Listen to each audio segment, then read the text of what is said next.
This year, I've been trying to keep my sermons in line with the focus of the liturgical season, which in Epiphany is that of light and revelation as found in the figure of Jesus. But this week's gospel didn't really connect with me on that front. The best I can work out is that maybe since we're turning toward Lent and have already spent a good amount of time looking at Jesus, now it's time for us to pay attention to what exactly this light has been shining on. And I'm afraid to say, it isn't going to be a very comforting sight. After a brief scene of healings, Luke brings us into his version of the Beatitudes. Preachers will often tell you that the word behind blessed means something like happy or joyful, but it's a little more complex than that. Most authors use the term to speak about the honored dead. So the thought is really more along the lines of at peace or at rest. The closest words I've been able to think of in English are blissful and venerable, but it's really something of a mashup of those two, both a description of a person's state and a reverent title, all tied up into one thing. But moving on, this passage is probably the most obvious contrast we have between the first and the third Gospels, where we as a modern American audience can take Matthew's words and find ways of inserting ourselves into the text so as to sit among those blessed. Luke makes that a lot harder. His first beatitude is simply, "Blessed are the poor." Not a lot of wiggle room there. There's no way to spiritualize what Jesus is saying or squeeze ourselves in by proclaiming, "Oh, but I'm humble. That puts me among the poor in spirit." So Jesus actually is talking about me. Sorry, but no. He really does just say and mean, "Blessed are the poor." Full stop. And these people are really poor. Worse off even than what we might term the working poor. The word literally means cringing, and more or less referred to the lowest type of beggar. When I lived in China, I remember seeing a boy, maybe 12 or 13 years old, who was one of these cringing poor. His ratty clothes were that sort of color fabric becomes when it's always exposed to the elements and never washed by anything other than the rain. His legs, folded up on what looked like a badly damaged furniture dolly, were so deformed that they had to have been broken repeatedly and never treated or set. He dragged himself down the street by his knuckles and desperately accepted even the smallest of coins, ones that make our pennies look valuable. The sight of him was both instinctually repulsive and utterly heartbreaking, all at the same time. That's the kind of poor Jesus is talking about. Those who hunger and those who weep also carry more extreme connotations than we might expect. Things closer to starvation and inconsolable lament. The descriptions in verse 22 are equally intense. Banishment, lambast, and throwing out garbage.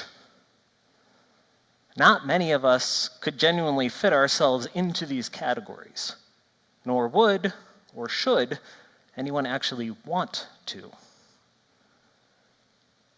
Yet Jesus calls these people blissful, honorable, even to be revered. It doesn't make any sense on any level. Physical, emotional, spiritual. There's just no way for a human to see these people through a respectable or enviable lens. Yet that is exactly how Jesus describes them, and immediately goes on to flip our other expectations on their heads.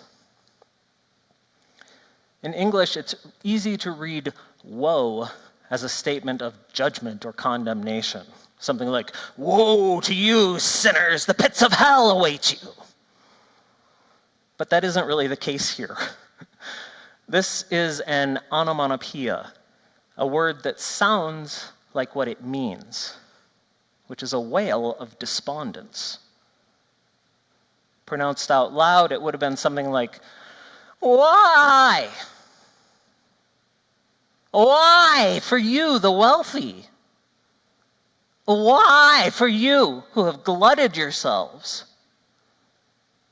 Why for you who are snorting with laughter? Why when people speak highly of you?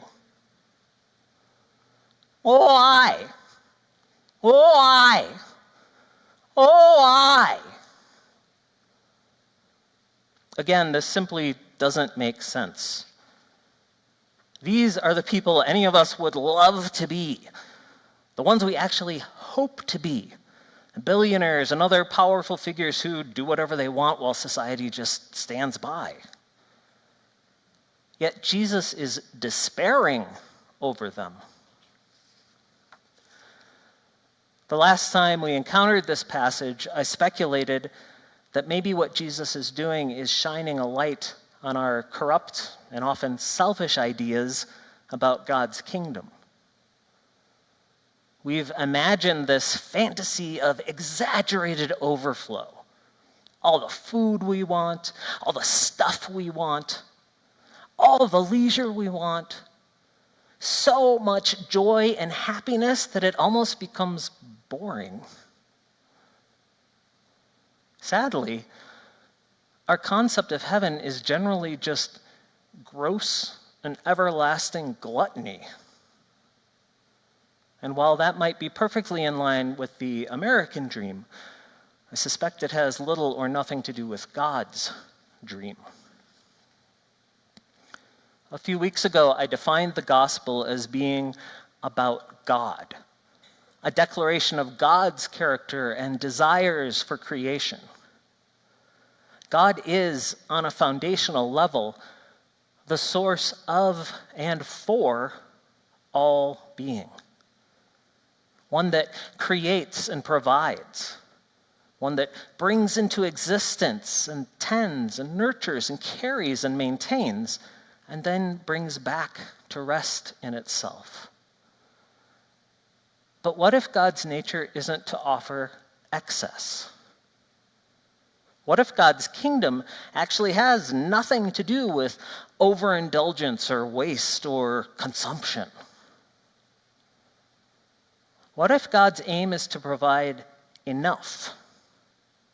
Enough for everyone to thrive, but not so much that we can just squander any of it? What if God truly does provide everything we all need, but not necessarily everything we all want?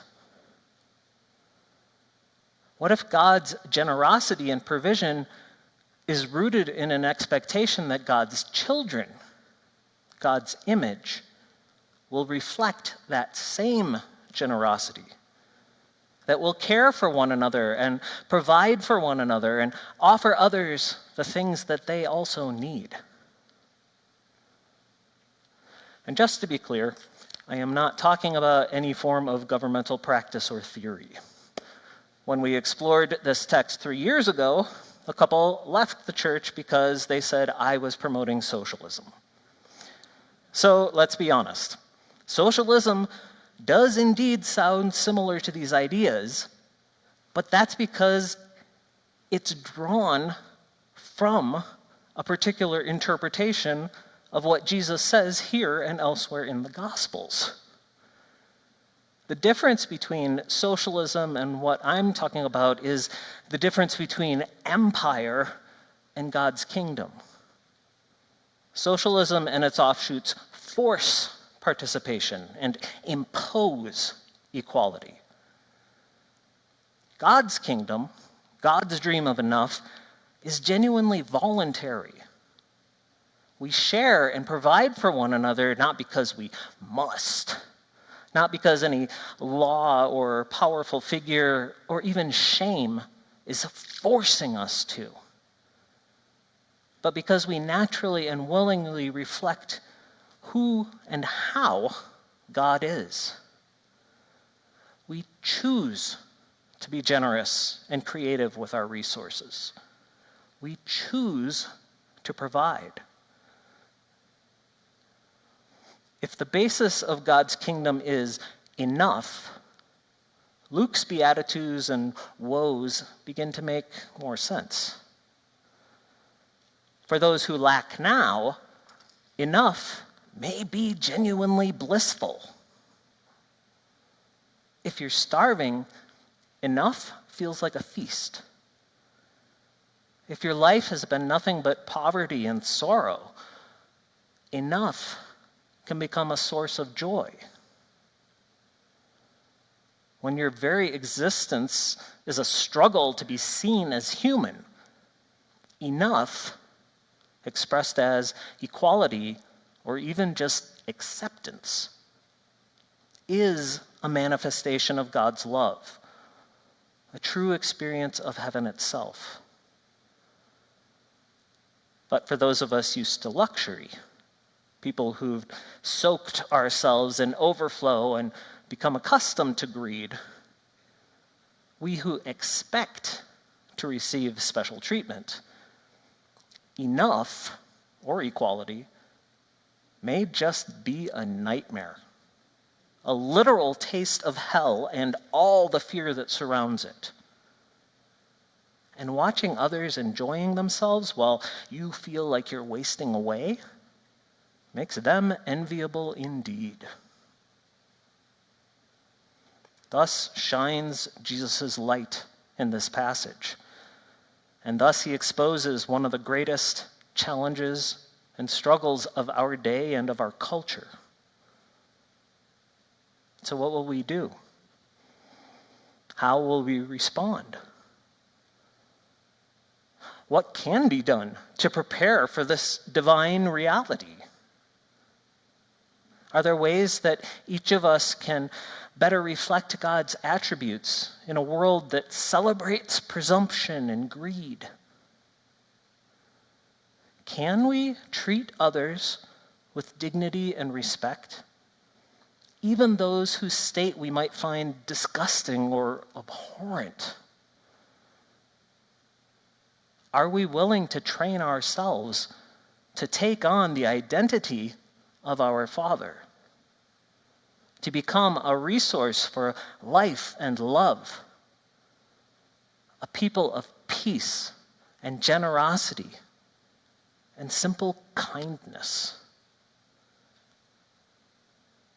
What can we do to ready ourselves to recognize and even rejoice when enough truly is enough? Amen.